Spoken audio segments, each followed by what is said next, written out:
ꯏꯁꯥꯟꯒꯤ ꯃꯄꯥꯅ ꯏꯁꯥꯟꯗꯁꯨ ꯃꯈꯥ ꯇꯥꯅ ꯍꯪꯂꯝꯃꯤ ꯍꯥꯏꯌꯣ ꯏꯁꯥꯟ ꯍꯥꯏꯔꯤꯕ ꯂꯦꯇꯔꯁꯦ ꯀꯅꯥꯅ ꯏꯕ꯭ꯔꯥ ꯍꯥꯏꯌꯣ ꯑꯩꯅ ꯅꯉꯣꯟꯗ ꯍꯪꯂꯤꯕꯁꯦ ꯁꯤꯅ ꯑꯔꯣꯏꯕꯅꯤ ꯀꯩꯒꯨꯝꯕ ꯑꯩꯅ ꯍꯥꯏꯕꯁꯤꯗ ꯅꯪꯅ ꯌꯥꯗ꯭ꯔꯒꯗꯤ ꯑꯁꯨꯝꯅ ꯍꯥꯏꯗꯨꯅ ꯏꯁꯥꯟꯗ ꯃꯍꯥꯛꯀꯤ ꯃꯄꯥꯅ ꯍꯟꯅ ꯐꯨꯈꯤꯔꯝꯃꯤ ꯑꯗꯨꯒ ꯃꯍꯥꯛꯀꯤ ꯁ꯭ꯀꯨꯜꯒꯤ ꯄ꯭ꯔꯤꯟꯁꯤꯄꯥꯜ ꯑꯗꯨ ꯎꯅꯕ ꯂꯥꯛꯈꯤꯔꯝꯃꯤ ꯏꯁꯥꯜꯒꯤ ꯃꯄꯥ ꯑꯗꯨ ꯁ꯭ꯀꯨꯜꯗ ꯂꯥꯛꯇꯨꯅ ꯄ꯭ꯔꯤꯟꯁꯤꯄꯥꯜꯒ ꯋꯥꯔꯤ ꯁꯥꯟꯅꯔꯝꯃꯤ ꯃꯗꯨꯗ ꯃꯍꯥꯛꯀ ꯐꯝꯃꯤꯟꯅꯔꯝꯃꯤꯕ ꯑꯣꯖꯥ ꯑꯗꯨꯅ ꯑꯁꯨꯝꯅ ꯍꯥꯏꯔꯛꯈꯤ ꯅꯪꯒꯤ ꯅꯆꯥꯅꯨꯄꯥ ꯏꯁꯥꯟꯁꯦ ꯀꯩꯝꯇ ꯏꯝꯄ꯭ꯔꯨꯚꯃꯦꯟ ꯂꯩꯇ꯭ꯔꯦ ꯀ꯭ꯂꯥꯁ ꯋꯥꯔꯛꯇ ꯑꯗꯨꯒ ꯍꯣꯝꯋꯥꯔꯛꯇꯁꯨ ꯂꯥꯁ ꯏꯌꯔꯒ ꯆꯞ ꯃꯥꯟꯅꯗꯨꯅ ꯂꯩꯔꯦ ꯑꯁꯤ ꯀꯃꯥꯏꯅ ꯇꯧꯁꯦ ꯍꯥꯏꯕꯅꯣ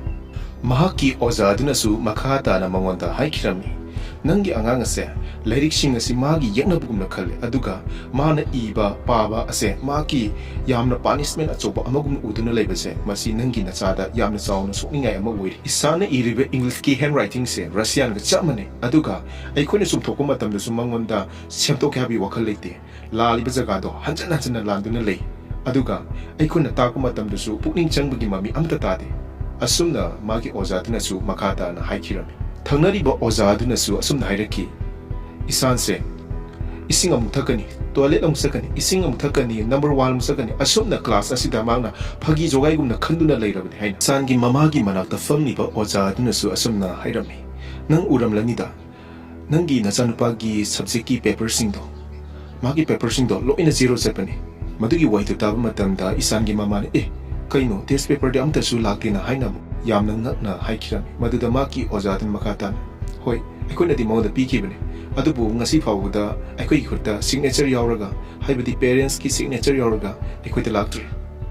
ꯃꯗꯨꯒꯤ ꯋꯥꯍꯩꯗꯨ ꯇꯥꯕ ꯃꯇꯝꯗ ꯏꯁꯥꯟꯒꯤ ꯃꯃꯥ ꯑꯃꯁꯨꯡ ꯃꯄꯥ ꯑꯗꯨ ꯌꯥꯝꯅ ꯉꯛꯅ ꯏꯁꯥꯟꯗ ꯌꯦꯡꯈꯤꯔꯝꯃꯤ ꯄ꯭ꯔꯤꯟꯁꯤꯄꯥꯜ ꯑꯗꯨꯅꯁꯨ ꯏꯁꯥꯟꯒꯤ ꯃꯃꯥ ꯃꯄꯥꯗ ꯑꯁꯨꯝꯅ ꯍꯥꯏꯔꯛꯈꯤ ꯏꯁꯥꯟꯗꯁꯨ ꯑꯩꯅ ꯂꯦꯇꯔ ꯑꯃ ꯊꯥꯈꯤꯕꯅꯤ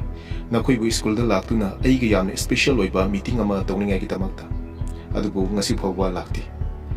ꯑꯗꯨꯝꯅ ꯍꯥꯏꯗꯨꯅ ꯂꯩꯔꯤꯉꯩ ꯑꯗꯨꯗ ꯏꯁꯥꯟꯒꯤ ꯃꯃꯥꯒꯤ ꯃꯅꯥꯛꯇ ꯐꯝꯗꯨꯅ ꯂꯩꯔꯤꯕ ꯑꯣꯖꯥ ꯅꯨꯄꯤ ꯑꯗꯨꯅ ꯏꯁꯥꯟꯒꯤ ꯃꯦꯊ꯭ꯁꯀꯤ ꯇꯦꯁ ꯄꯦꯄꯔ ꯑꯃ ꯄꯨꯊꯣꯔꯛꯇꯨꯅ ꯑꯁꯨꯝꯅ ꯍꯥꯏꯔꯛꯈꯤ ꯌꯦꯡꯕꯤꯌꯨ ꯏꯁꯥꯟ ꯏꯔꯤꯕ ꯇꯦꯁ ꯄꯦꯄꯔꯁꯤ ꯃꯁꯤ ꯃꯦꯊ꯭ꯁ ꯁꯕꯖꯦꯛꯅꯤ ꯑꯗꯨꯒ ꯃꯥꯅ ꯐꯪꯂꯤꯕ ꯃꯥꯔꯛ ꯑꯁꯤꯅ 0ꯅꯤ ꯃꯥꯒꯤ ꯐꯥꯔꯁꯠ ꯀ꯭ꯋꯦꯁꯟꯒꯤ ꯑꯟꯁꯔꯁꯤꯗ 3 ꯇꯥꯏꯅ ꯍꯥꯏ ꯑꯗꯨꯒ ꯂꯦꯝꯍꯧꯔꯤꯕ ꯀ꯭ꯋꯦꯁꯟꯁꯤꯡ ꯑꯁꯦ ꯃꯥꯅ ꯇ꯭ꯔꯥꯏꯁꯨ ꯑꯝꯇ ꯇꯧꯗꯦ ꯃꯁꯤꯗꯕꯨ ꯃꯍꯥꯛ ꯑꯁꯤ ꯌꯣꯍꯥꯟꯒꯤ ꯃꯅꯥꯎꯄꯥꯅꯤ ꯍꯥꯏꯕꯗ ꯀꯅꯥꯅ ꯊꯥꯖꯗꯣꯏꯅꯣ ꯄ꯭ꯔꯤꯟꯁꯤꯄꯥꯜ ꯑꯗꯨꯅ ꯃꯈꯥ ꯇꯥꯅ ꯃꯈꯣꯏꯗ ꯍꯥꯏꯔꯝꯃꯤ ꯃꯤꯁꯇꯔ ꯑꯋꯥꯁꯇꯤ ꯅꯪꯒꯤ ꯅꯆꯥꯅꯨꯄꯥ ꯑꯁꯤ 3rd grade ꯆꯍꯤ 2 ꯁꯨꯔꯕꯅꯤ ꯇꯝꯂꯤꯕꯁꯦ ꯑꯗꯨꯅ ꯁ꯭ꯀꯨꯜ ꯑꯁꯤꯅ ꯑꯃꯨꯛ ꯍꯟꯅ ꯈꯨꯗꯣꯡꯆꯥꯕꯗꯤ ꯄꯤꯕ ꯉꯝꯕ ꯍꯥꯏꯕꯗꯨꯗꯤ ꯑꯣꯏꯔꯔꯣꯏ ꯑꯗꯨꯅ ꯑꯩꯅ ꯈꯟꯕꯗ ꯃꯍꯥꯛꯁꯦ ꯄ꯭ꯔꯣꯕ꯭ꯂꯦꯝ ꯂꯩꯔꯝꯕꯁꯨ ꯌꯥꯏ ꯃꯗꯨꯗ ꯃꯤꯁꯇꯔ ꯑꯋꯥꯁꯇꯤ ꯑꯗꯨꯅ ꯄ꯭ꯔꯤꯟꯁꯤꯄꯥꯜ ꯑꯗꯨꯗ ꯍꯪꯂꯛꯈꯤ ꯄ꯭ꯔꯣꯕ꯭ꯂꯦꯝ ꯍꯥꯏꯕꯗꯤ ꯃꯗꯨꯗ ꯄ꯭ꯔꯤꯟꯁꯤꯄꯥꯜ ꯑꯗꯨꯅ ꯈꯨꯝꯂꯛꯈꯤ ꯑꯉꯥꯡ ꯈꯔꯗꯤ ꯃꯔꯥꯏꯕꯛ ꯊꯤꯕ ꯌꯥꯎꯗꯕ ꯅꯠꯇꯦ ꯍꯥꯏꯕꯗꯤ ꯃꯈꯣꯏꯅ ꯄꯣꯛꯂꯛꯄ ꯃꯇꯝꯗ ꯁꯣꯏꯗꯕ ꯅꯠꯇꯦ ꯑꯗꯨꯅ ꯃꯣꯏꯒꯤꯗꯃꯛꯇ ꯇꯣꯉꯥꯟꯕ ꯁ꯭ꯀꯨꯜꯁꯨ ꯂꯩꯕꯅꯤ ꯃꯗꯨꯗ ꯑꯣꯏꯅ ꯇ꯭ꯔꯥꯏ ꯇꯧꯕꯤꯔꯣ ꯍꯥꯏꯅ ꯄ꯭ꯔꯤꯟꯁꯤꯄꯥꯜꯅ ꯑꯗꯨꯝꯅ ꯍꯥꯏꯔꯛꯄꯗꯨꯗ ꯏꯁꯥꯟꯒꯤ ꯃꯄꯥ ꯑꯣꯏꯔꯤꯕ ꯃꯤꯁꯇꯔ ꯑꯋꯥꯁꯇꯤ ꯌꯥꯝꯅ ꯊꯃꯣꯏ ꯁꯣꯛꯈꯤꯔꯝꯃꯤ ꯑꯗꯨꯒ ꯃꯈꯣꯏ ꯁ꯭ꯀꯨꯜ ꯑꯗꯨꯗꯒꯤ ꯂꯥꯛꯈꯤꯔꯝꯃꯤ ꯃꯈꯣꯏꯅ ꯁꯨꯝ ꯀꯥꯔ ꯊꯧꯗꯨꯅ ꯃꯌꯨꯝꯗ ꯂꯥꯛꯄꯗ ꯂꯝꯕꯤꯗ ꯑꯉꯥꯡ ꯈꯔꯅ ꯄꯣꯠꯆꯩ ꯌꯣꯜꯂꯝꯕꯗꯨ ꯊꯦꯡꯅꯈꯤ ꯃꯗꯨꯗ ꯏꯁꯥꯟꯒꯤ ꯃꯄꯥ ꯑꯗꯨꯅ ꯁꯥꯎꯅꯤꯡꯕꯒ ꯂꯣꯏꯅꯅ ꯆꯠꯂꯣ ꯑꯥꯗ ꯀꯥꯏꯗꯦ ꯉꯥꯅꯣ ꯃꯊꯣꯡ ꯃꯔꯝ ꯈꯪꯗꯕꯁꯤꯡꯗꯤ ꯑꯩ ꯄꯥꯝꯗꯦ ꯅꯣꯏꯒꯤ ꯄꯣꯠꯆꯩꯁꯤꯡꯗꯣ ꯑꯁꯨꯝꯅ ꯁꯥꯎꯗꯨꯅ ꯍꯥꯏꯔꯝꯃꯤ ꯑꯗꯨꯒ ꯃꯈꯥ ꯇꯥꯅ ꯃꯈꯣꯏꯒꯤ ꯀꯥꯔ ꯑꯗꯨ ꯊꯧꯗꯨꯅ ꯂꯥꯛꯂꯝꯃꯤ ꯏꯁꯥꯟꯒꯤ ꯃꯄꯥꯅ ꯋꯥꯔꯤ ꯁꯥꯕ ꯍꯧꯔꯛꯈꯤ ꯑꯩꯒꯤ ꯑꯉꯥꯡꯕꯨ ꯁ꯭ꯄꯦꯁꯤꯌꯦꯜ ꯑꯣꯏꯕ ꯁ꯭ꯀꯨꯜꯗ ꯊꯥꯗꯨꯅ ꯇꯝꯍꯜꯂꯨ ꯍꯥꯏꯕ ꯃꯤ ꯎꯁꯤꯠꯇꯕ ꯃꯈꯣꯏꯒꯤ ꯀ꯭ꯂꯥꯁꯇ ꯂꯩꯔꯤꯕ 60 ꯁ꯭ꯇꯨꯗꯦꯟꯠꯁꯅꯤ ꯃꯤ 60 ꯂꯩꯕꯗꯨꯗ ꯑꯣꯖꯥ ꯑꯃꯗꯨꯅ ꯆꯪꯗꯨꯅ ꯐꯖꯅ ꯇꯥꯛꯄ ꯍꯥꯏꯕꯗꯨꯗꯤ ꯑꯣꯏꯊꯣꯛꯏ ꯃꯗꯨꯗ ꯅꯃꯥ ꯇꯧꯗ꯭ꯔꯒ ꯑꯩꯒꯤ ꯑꯉꯥꯡꯗ ꯁꯣꯏꯕꯅꯤ ꯍꯥꯏꯕꯁꯤꯗꯤ ꯑꯩ ꯅꯨꯡꯉꯥꯏꯇꯦ ꯍꯥꯏꯅ ꯃꯗꯨꯗ ꯃꯍꯥꯛꯀꯤ ꯅꯨꯄꯤ ꯑꯣꯏꯔꯤꯕ ꯃꯌꯥꯅ ꯍꯥꯏꯔꯛꯈꯤ ꯀꯩꯒꯤꯅꯣ ꯈꯪꯗꯦ ꯑꯩꯒꯤ ꯏꯆꯥꯗ ꯑꯩꯅ ꯊꯥꯗꯔꯤꯕ ꯃꯇꯝ ꯑꯗꯨꯒ ꯑꯩꯅ ꯃꯥꯒꯤꯗꯃꯛꯇ ꯑꯁꯨꯛ ꯌꯥꯝꯅ ꯍꯣꯠꯅꯔꯤꯕꯁꯦ ꯑꯩꯒꯤ ꯏꯆꯥ ꯑꯁꯤꯅ ꯐꯠꯇ꯭ꯔꯤꯕꯁꯦ ꯑꯩꯅ ꯃꯉꯣꯟꯗ ꯌꯥꯝ ꯇꯞꯇꯅ ꯍꯥꯏꯕꯅꯤ ꯏꯁꯥꯟ ꯍꯣꯠꯅꯧ ꯍꯥꯏꯅ ꯑꯁꯨꯝꯅ ꯃꯕꯥꯅꯤ ꯌꯥꯝꯅ ꯊꯃꯣꯏ ꯁꯣꯛꯅ ꯋꯥꯔꯤ ꯁꯥꯟꯅꯔꯝꯃꯤ ꯏꯁꯥꯟꯒꯤ ꯃꯄꯥꯅ ꯃꯍꯥꯛꯀꯤ ꯂꯣꯏꯅꯕꯤ ꯃꯌꯥꯗ ꯁꯨꯝꯅ ꯍꯥꯏꯈꯤꯔꯝꯃꯤ ꯃꯌꯥ ꯃꯁꯤ ꯅꯪꯒꯤ ꯅꯔꯥ ꯅꯠꯇꯦ ꯃꯍꯥꯛꯁꯦ ꯁꯨꯃꯥꯏꯅ ꯇꯝꯕ ꯌꯥꯔꯔꯣꯏ ꯑꯁꯨꯝꯅ ꯋꯥꯔꯤ ꯁꯥꯟꯅꯗꯨꯅ ꯃꯈꯣꯏ ꯃꯌꯨꯝꯗ ꯌꯧꯈꯤꯔꯝ ꯅꯨꯃꯤꯗꯥꯡꯒꯤ ꯆꯥꯛ ꯆꯥꯅꯕ ꯃꯇꯝ ꯑꯗꯨꯗ ꯁꯨꯔꯦꯁꯀꯤ ꯐꯣꯟ ꯑꯗꯨ ꯏꯁꯥꯟꯒꯤ ꯃꯄꯥꯅ ꯑꯣꯛꯂꯝꯃꯤ ꯑꯗꯨꯒ ꯁꯨꯔꯦꯁꯇ ꯃꯥꯅ ꯑꯁꯨꯝꯅ ꯍꯥꯏꯔꯝꯃꯤ okay thank you so much Suresh good night ꯑꯁꯨꯝꯅ ꯍꯥꯏꯗꯨꯅ ꯐꯣꯟ ꯑꯗꯨ ꯊꯝꯈꯤ ꯑꯗꯨꯒ ꯏꯁꯥꯟꯒꯤ ꯃꯄꯥ ꯑꯗꯨꯅ ꯏꯁꯥꯟꯒꯤ ꯃꯃꯥꯗ ꯑꯁꯨꯝꯅ ꯍꯥꯏꯈꯤ ꯐꯔꯦ ꯍꯌꯦꯡꯁꯦ ꯑꯩꯈꯣꯏ ꯑꯥꯗ ꯀꯩꯅꯣ ꯇꯧꯕ ꯇꯥꯔꯦ ꯆꯠꯄ ꯇꯥꯔꯦ ꯃꯗꯨꯗ ꯃꯍꯥꯛꯀꯤ ꯅꯨꯄꯤ ꯑꯗꯨꯅ ꯀꯩꯅꯣ ꯍꯥꯏꯁꯤꯕꯣ ꯆꯍꯤ ꯇꯪꯈꯥꯏꯁꯤꯗꯕꯨ ꯑꯉꯥꯡꯁꯤꯕꯨ ꯇꯝꯕ ꯌꯥꯒꯗ꯭ꯔꯅꯦ ꯃꯗꯨꯗ ꯏꯁꯥꯟꯒꯤ ꯃꯄꯥꯅ ꯍꯥꯏꯔꯛꯈꯤ ꯀꯩꯅꯣ ꯁꯨꯔꯦꯁꯇꯣ ꯇ꯭ꯔꯁꯇꯤꯅꯦ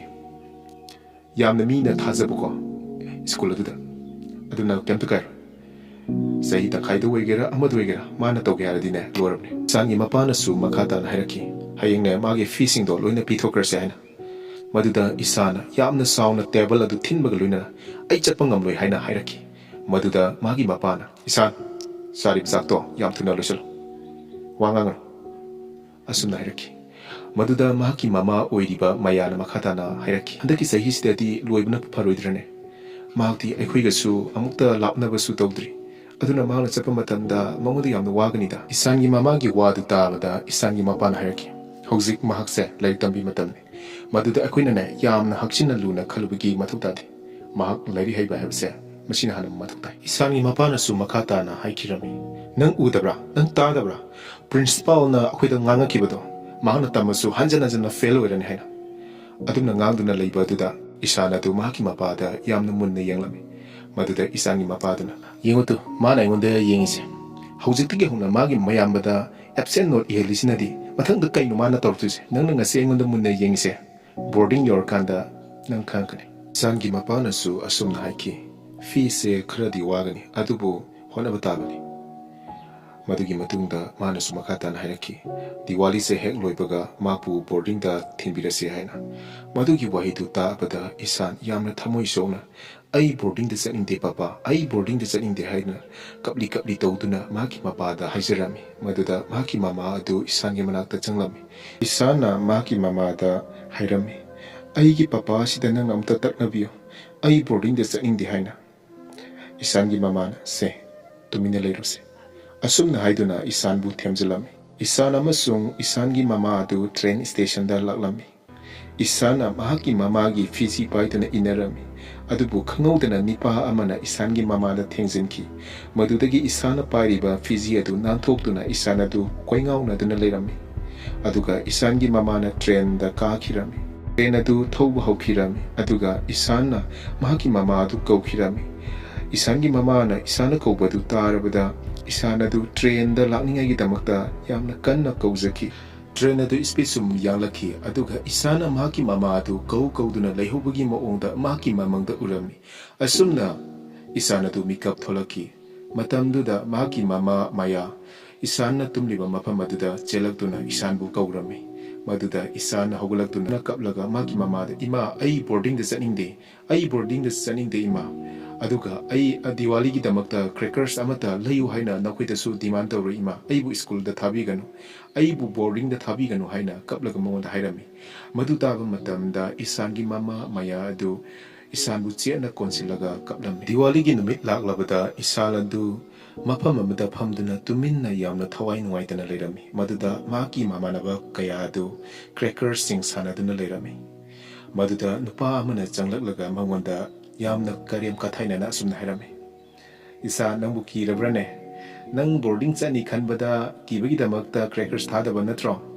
ꯃꯗꯨꯒꯤ ꯋꯥꯍꯩꯗꯨ ꯇꯥꯕꯗ ꯏꯁꯥꯟ ꯍꯥꯏꯈꯤ ꯑꯩ ꯀꯤꯗꯦ ꯑꯁꯨꯝꯅ ꯍꯥꯏꯕꯗꯨꯗ ꯃꯍꯥꯛ ꯁꯥꯎꯅꯤꯡꯕꯣꯏ ꯂꯥꯛꯄꯣꯏ ꯃꯥꯅ ꯀ꯭ꯔꯦꯀꯔꯁ ꯑꯃ ꯊꯥꯈꯤꯔꯝꯃꯤ ꯃꯗꯨꯗ ꯃꯍꯥꯛꯀꯤ ꯅꯨꯄꯥ ꯑꯗꯨꯗ ꯂꯪꯁꯤꯜꯂꯝꯃꯤ ꯃꯗꯨꯗ ꯅꯨꯄꯥ ꯑꯗꯨ ꯆꯦꯟꯈꯤꯔꯝꯃꯤ ꯑꯗꯨꯒ ꯏꯁꯥꯅ ꯌꯥꯝꯅ ꯊꯃꯣꯏ ꯁꯣꯛꯅ ꯑꯩ ꯀꯤꯗꯦ ꯑꯗꯨꯒ ꯑꯩ ꯕꯣꯔꯗꯤꯡꯗꯁꯨ ꯆꯠꯂꯣꯏ ꯍꯥꯏꯅ ꯍꯥꯏꯔꯝꯃꯤ ꯏꯁꯥꯟꯒꯤ ꯃꯃꯥ ꯃꯄꯥꯁꯤꯡꯅ ꯏꯁꯥꯟꯕꯨ ꯕꯣꯔꯗꯤꯡ ꯁ꯭ꯀꯨꯜ ꯑꯃꯗ ꯄꯨꯔꯛꯈꯤ ꯑꯗꯨꯒ ꯃꯈꯣꯏꯒꯤ ꯇꯨꯝꯐꯝꯂꯣꯝꯗ ꯏꯁꯥꯟꯕꯨ ꯊꯤꯟꯖꯤꯟꯕꯤꯔꯝꯃꯤ ꯁ꯭ꯀꯨꯜ ꯑꯗꯨꯒꯤ ꯑꯣꯖꯥ ꯑꯃꯅ ꯃꯉꯣꯟꯗ ꯑꯁꯨꯝꯅ ꯍꯥꯏꯔꯝꯃꯤ ꯏꯁꯥꯟ ꯅꯪꯒꯤ ꯏꯃꯥ ꯕꯕꯥꯅ ꯍꯥꯏꯕꯗꯒꯤ